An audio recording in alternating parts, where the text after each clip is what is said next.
तो सबसे पहले पोटैटो की बात कर लें। सॉइल सरफेस के नीचे होता है। रूट को कैसे पहचाना जा सकता है, कौन कौन सी मॉडिफिकेशन होती है।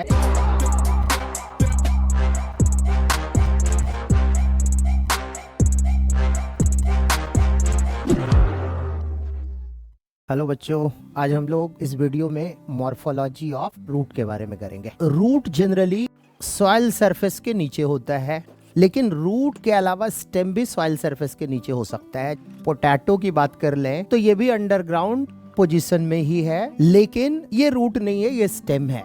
तो ये स्टेम या रूट को कैसे पहचाना जा सकता है, यदि अंडरग्राउंड पोजीशन पर है, या फिर इसके अलावा रूट में कौन कौन सी मॉडिफिकेशन होती है, कितने डिफरेंट टाइप के रूट सिस्टम होते हैं, इन सब के बारे में आज हम लोग यहाँ पे करने जा रहे हैं। तो सबसे पहले पढ़ लेते हैं हम लोग मॉर्फोलॉजी ऑफ रूट में कि कैसे पहचानेंगे। तो जैसे एक नॉर्मल स्टेम की बात कर ली जाए तो एक स्टेम में नोड्स इस तरीके से प्रेजेंट होते हैं, और नोड के बीच में ये जो स्पेस है इसको बोलते हैं इंटरनोड, और ये हो गया नोड।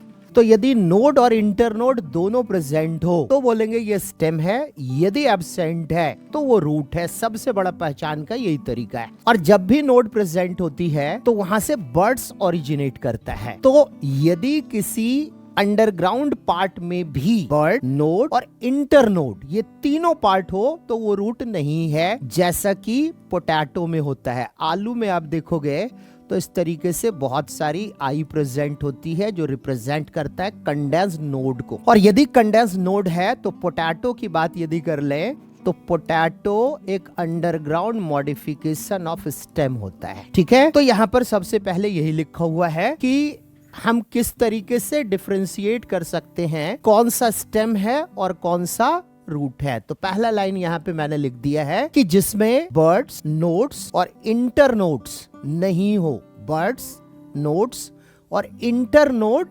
नहीं हो, वही पार्ट रूट हो सकता है। अच्छा, यहाँ पर याद रखना है कि मैं जो तुम्हें अभी बता रहा हूँ वो बिल्कुल एनसीईआरटी बेस्ड है। होती है बहुत सारी मॉडिफिकेशन स्टेम की या रूट की। हम लोग एनसीईआरटी बेस्ड यहाँ पे पढ़ने जा रहे हैं कि रूट की मॉडिफिकेशन और रूट में कौन कौन से सिस्टम होते हैं इनके बारे में। तो सबसे पहले हम लोग यहाँ पे कर लिए हैं कि रूट उसको बोलेंगे जिसमें नोड, इंटरनोड और बर्ड्स नहीं होती है। ये इंपॉर्टेंट पॉइंट है। दूसरी बात, रूट दो डिफरेंट टाइप के सिस्टम की फॉर्मेशन करता है। रूट सिस्टम की बात कर ले तो एक रूट सिस्टम हो गई टैप रूट सिस्टम, और दूसरी हो गई फाइब्रस रूट सिस्टम। दोनों में डिफरेंस क्या है? तो टैप रूट सिस्टम जो ओरिजिनेट होता है सीड में, जो रेडिकल होती है, रेडिकल की जर्मिनेशन से रूट डेवलप यदि हो तो ऐसे रूट को टैप रूट सिस्टम कहेंगे। और टैप रूट सिस्टम में एक मेन रूट होती है, फर्स्ट रूट होती है, जिससे प्राइमरी रूट बोलेंगे, प्राइमरी रूट। और यही वाला primary root fibrous root system में शॉर्ट लिव्ड होगी तो जरूर शुरुआत में, जिस समय जर्मिनेशन होगा, यदि सीड की जर्मिनेशन करेंगे तो रेडिकल भी होगा प्रेजेंट, और यदि रेडिकल प्रेजेंट है तो प्राइमरी रूट डेवलप होगी। लेकिन प्राइमरी रूट शॉर्ट लिव्ड होती है, कुछ समय के बाद सूख जाता है, टूट के गिर जाता है। इसलिए यहाँ पर परमानेंटली टैप रूट सिस्टम की ये प्राइमरी रूट नहीं होती है, और इस प्राइमरी रूट से ब्रांचेस निकले होते हैं। इस तरीके से जो ब्रांचिंग इसकी निकली हुई रही, इसको बोल दिए सेकेंडरी रूट। सेकेंडरी रूट की फर्दर ब्रांचिंग हो सकती है टर्शियरी रूट में। तो ये वाला है सेकेंडरी रूट, और ये है टर्शियरी रूट। तो सेकेंडरी और टर्शियरी रूट ये दोनों बोल सकते हैं प्राइमरी रूट से ग्रो करता है।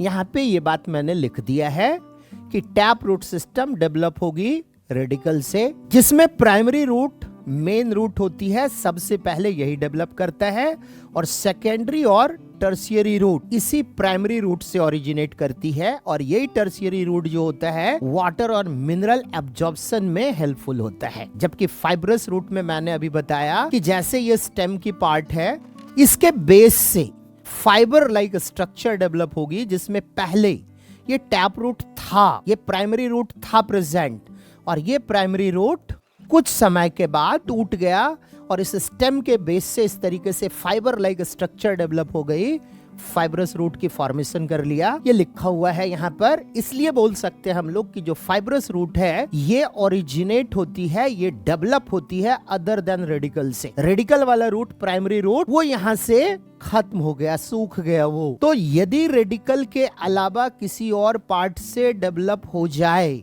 तो ऐसे रूट को फाइब्रस रूट सिस्टम बोलेंगे। पार्ट अदर देन रेडिकल, तो इसका नाम है फाइब्रस रूट, जिसमें से लिखा हुआ है इसमें प्राइमरी रूट शॉर्ट लिव्ड होती है और रिप्लेस हो जाता है बाय मेनी स्लेंडर रूट, पतली पतली सी रूट, बहुत सारी, जो जनरली स्टेम के बेस से डेवलप होता है। ठीक है, तो ये हो गया दो डिफरेंट टाइप की रूट सिस्टम के बारे में।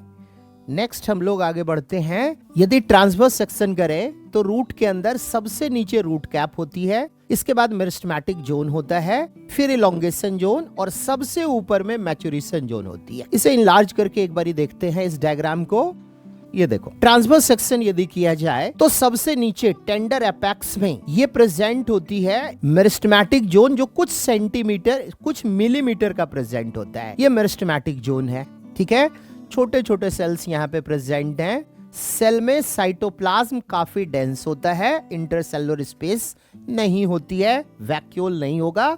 ये सारे फीचर्स हैं सेल के डिवीजन के लिए, और इसको प्रोटेक्ट करने के लिए नीचे की तरफ प्रेजेंट होता है रूट कैप। जो ये मेरिस्टेमेटिक जोन से नए नए सेल्स आते हैं, उन सेल में वैक्यूल इलोंगेट होना शुरू हो जाता है। इस कारण से वैक्यूल इलोंगेट होने के कारण ये इलोंगेशन जोन डेवलप हो जाती है, जिसमें सबसे ज्यादा ग्रोथ होती है। इसे बोला जाता है ग्रैंड पीरियड ऑफ ग्रोथ। इसी रीजन में होती है, इलोंगेशन जोन में प्रेजेंट होता है। और फाइनली जब ये सेल इनलार्ज हो जाते हैं, यहाँ पर सेल की साइज बड़ी हो जाती है, परमानेंट हो जाता है। सेल के परमानेंट होने को बोलते हैं डिफरेंशिएट कर जाना। तो जब सेल डिफरेंशिएट कर जाता है तो ठीक इसके ऊपर ये परमानेंट जोन की फॉर्मेशन हो जाएगी। तो इस तरीके से डिफरेंट जोन में यदि डिवाइड करें रूट को, तो सबसे नीचे रूट कैप होती है, जो मेरिस्टेमेटिक जोन, मेरिस्टेमेटिक जोन का मतलब सेल डिवाइड करने वाला होता है, यहाँ पर नए नए सेल्स की फॉर्मेशन करता है, और वो नए सेल्स इलोंगेट हो जाते हैं साइज में, और इस तरीके से रूट की लेंथ इनलार्ज होगी। सेल जब डिफरेंशिएट करेगा तो परमानेंट हो जाती है, और परमानेंट जोन से ही रूट हेयर की फॉर्मेशन होती है। Permanent zone region of maturation कहलाएगा, और यहीं से डिफरेंट रूट हेयर्स की फॉर्मेशन होगी, जो वाटर की एब्जॉर्प्शन या मिनरल की एब्जॉर्प्शन के लिए रिस्पॉन्सिबल है। हाँ जी, तो यहाँ पे देखो ये डिफरेंट रीजन दिखा हुआ है। रूट कैप अभी तुरंत बताया हमने, सबसे नीचे टेंडर एपेक्स में प्रेजेंट होती है। लेकिन ये रूट कैप जो एक्वेटिक प्लांट होता है, उस एक्वेटिक प्लांट में एब्सेंट होती है, पानी में पाया जाने वाला प्लांट है। तो इसमें रूट कैप की जगह रूट पॉकेट प्रेजेंट होती है, जो एक टाइप की लूज सिथ स्ट्रक्चर होती है। मेरिस्टेमेटिक जोन हमने अभी बताया सेल डिवीजन वाला जोन है, जो कुछ मिलीमीटर तक एक्सटेंड होती है, और ये रूट कैप के ठीक ऊपर प्रेजेंट होता है। अभी तुरंत मैंने बताया कि जो नए सेल्स आएंगे, उस नए सेल में इलोंगेशन होगी, और इलोंगेशन के बाद सेल की लेंथ इंक्रीज हो जाएगी, और फाइनली सेल अपने मैक्सिमम साइज को अचीव कर लेगा, मैच्योरेशन जोन, जहां से रूट हेयर निकली होती है। नेक्स्ट अब हम लोग आते हैं रूट की मॉडिफिकेशन के बारे में। तो अभी तुरंत पढ़े थे टैप रूट सिस्टम और फाइब्रस रूट सिस्टम, दो डिफरेंट टाइप की रूट सिस्टम है। दोनों की अलग अलग मॉडिफिकेशन पढ़ेंगे, जिसमें से tap root system mainly food store करने के लिए मॉडिफाई करता है। और वैसे तो बहुत सारी डिफरेंट टाइप की मॉडिफिकेशन है, मैंने पहले ही बता दिया, हम लोग एनसीईआरटी बेस्ड यहाँ पे कर रहे हैं। तो 3 डिफरेंट टाइप की मैं इसमें बता रहा हूँ आपको, कि फ्यूसिफॉर्म, नेपिफॉर्म और कोनिकल। 3 डिफरेंट टाइप की शेप होती है। फ्यूसिफॉर्म का मतलब हुआ कि ये स्पिंडल शेप में डेवलप हो जाता है, लाइक दिस। इसमें थोड़ा सा बेस से नीचे की तरफ स्वॉलन पार्ट होती है, और धीरे धीरे फिर टैपर करना शुरू कर लेता है। फूड स्टोरेज होता है इसका मेन काम, पहले ही बता दिया मैंने। स्पिंडल शेप इसी को बोला जा रहा है। स्पिंडल शेप का मतलब हुआ कि बेस से थोड़ा नीचे, एग्जैक्ट मिडिल बोलना ठीक नहीं है, हालांकि यहाँ पे लिखा हुआ है कि swollen in middle and tapers at both apex and base मूली में जो प्रेजेंट होती है, फूड स्टोर्ड रहता है, इसकी वजह से यहाँ पे बेस से थोड़ा नीचे सबसे ज्यादा सोलन पार्ट है यहाँ पर, और इसके नीचे भी टैपरिंग धीरे धीरे पतला होता जाता है, ऊपर भी टैपरिंग होती है। लेकिन यही चीज गाजर में देखा जाए, कैरेट में देखा जाए, कैरेट में शेप थोड़ा सा डिफरेंट है। ये वाला हो गया radish. In case of carrot यहाँ पे बेस से जो टैपरिंग स्टार्ट होती है ये कंटिन्यूअसली होती है, ये लगातार टैपरिंग होता चला जाता है। यहाँ पे थोड़ा सा नीचे टैपरिंग प्रेजेंट है, जबकि in case of conical, cone shape की है इसलिए नाम है इसका conical, primary secondary tertiary root होगा, और ऊपर का बेस बिल्कुल सबसे ब्रॉड होगा और धीरे धीरे टैपरिंग इसमें कंटिन्यूएशन में होगी। यही लिखा हुआ है इसमें कोनिकल में, broad at the base, tapers gradually towards apex, carrot मूली में प्रेजेंट होता है। और यदि बीट की बात कर ले तो इन केस ऑफ बीट, ये तो पहले लिख लेते हैं, कैरेट में होता है। कैरेट में बीट के केस में ये टैपरिंग अब्रप्टली अचानक से हो जाती है। इस तरीके से अपर पार्ट बिल्कुल स्वेल कर जाता है लगभग स्फेरिकल शेप की, और इसके बाद अचानक से इसमें टैपरिंग क्रिएट हो जाती है इस तरीके से। और एब्रप्टली यदि टैपरिंग क्रिएट हो जाए तो इस शेप का नाम होता है नेपिफॉर्म। ये एग्जाम्पल मैंने बता दिया है, टर्निप और बीट में प्रेजेंट होती है। तो यहाँ पे मॉडिफिकेशन ऑफ टैप रूट में हम लोग अभी पढ़ लिए हैं कि फूड स्टोरेज के लिए होता है। यदि स्पिंडल शेप का हो, स्पिंडल शेप का मतलब बेस से थोड़ा नीचे स्वॉलन एरिया और नीचे धीरे धीरे ग्रेजुअली टैपर करता है। यदि बेस स्वॉलन हो और ग्रेजुअली टैपर करे तो इसे बोलेंगे कोनिकल शेप, और अपर स्वॉलन एरिया में टैपरिंग अब्रप्टली हो जाए तो इट इज नोन एज नेपिफॉर्म, जो टर्निप या बीट में प्रेजेंट होती है। नेक्स्ट हम लोग आते हैं अब मॉडिफिकेशन ऑफ फाइब्रस रूट। तो फाइब्रस रूट कई डिफरेंट टाइप के मॉडिफाई होते हैं, इसमें से सबसे पहला है ट्यूबरस। ट्यूबरस वर्ड का मतलब होता है इनडिफाइंड शेप, शेप इसकी फिक्स नहीं होती है, टेढ़ा मेढ़ा सा कैसा भी हो सकता है। जैसे स्वीट पोटैटो आप देखते हो, तो स्वीट पोटैटो जो ओरिजिनेट करता है ये एक अंडरग्राउंड मॉडिफिकेशन स्टेम, जो वीक स्टेम होती है उसके नोड से, वीक स्टेम के नोड से किसी भी तरीके का शेप टेढ़ा मेढ़ा सा ये इस तरीके से डेवलप कर गया। ये है मान लो स्वीट पोटैटो। तो स्वीट पोटैटो चूंकि शेप इसकी डिफाइंड नहीं है, इंडेफिनिट शेप का है, इसलिए इसको बोलेंगे हम लोग ट्यूबरस रूट। ट्यूबरस स्टेम भी हो सकती है, जैसे पोटैटो ट्यूबरस स्टेम है क्योंकि उसमें नोड, इंटरनोड और बड्स प्रेजेंट होती है। तो यदि इंडेफिनिट शेप की रूट प्रेजेंट हो तो नाम रखेंगे ट्यूबरस।